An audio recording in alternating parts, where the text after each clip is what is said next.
Entrada 1, 2, 3, smile. Kahapon nag-bake tayo ng fataya. Medyo nagkakaubusan na ng tinapay dito sa freezer dahil panay sila kain dito sa gabi.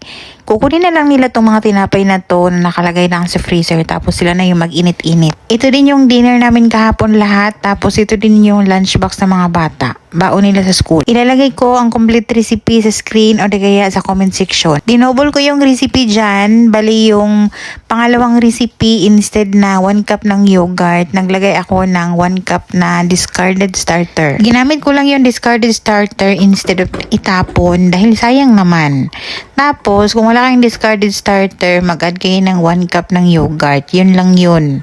The same pa rin tong recipe na to sa ating Kalia bread. Ito pa rin yun. Kailangan natin dyan magkaroon ng malambot na dough para masarap yung ating tinapay at malambot. Pag na-feel nyo na masyadong dry yung inyong nagawang dough, pwede kayong mag-add ng kunting tubig or milk. Minix ko yan sa electric mixer ng 8 to 10 minutes until smooth and then paalsa ng 1 hour. Ito, nasobra na to sa 1 hour. Sobrang double na yung size niya. Kasi nga, 'di ba, ang dami kong nangyari kahapon na kapalpakan. So ito, na-set aside ko pagkatapos na ng mga kumain ng mga amo. Saka ako siya nagawa or na molde. So, buti naman, hindi naman siya umasim. Maganda nga yung pagkatubo niya kahapon. Oras talaga ng kamalasan ko kahapon. At least naman ito sumakses. Gumawa din tayo ng sourdough kahapon na pinaalsa ko sana and 1 hour and a half na lang yung hintayin. Pero naluto dahil lang preheat ako ng oven para dito sa fatayra na to. Tapos, yung ating shish barak kahapon nagkadikit-dikit dahil na-defrost ng mga amo for 24 hours yung freezer. Pero okay lang yun. Nakasurvive naman ako kahapon. So, success naman din tayo kahit papaano. So, ang ginawa ko nito ay, ang tawag dito ay kuroso cheese or croissant na may kiri cheese. Ang palaman ko dyan ay kiri cheese. Masarap tong cheese na to sa mga hindi nakakaalam. And ganyan lang siya ipurma. Isa to sa paborito ng amo kong lalaki na bread dito pag fresh. And ito naman, ang ginawa ko dito, gamit ko ay feta cheese and fresh mint. Medyo anuhan nyo lang yung mint. Kontian nyo and liitan ng pagkagayat. Ang usually na ginagamit ko dyan ay dill na fresh. Wala akong dill kaya mint. Or pwede din i-mix nyo yung dill and mint. Ang paborito naman nito, amo kong babae at yung dalaga naming alaga.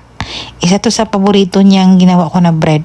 Ito naman yung ano ko lang, ay eksperimento ko lang to. Tapos nagustuhan nila. Kaya lagi ko nang ginagawa to pagka gagawa ko ng fatire.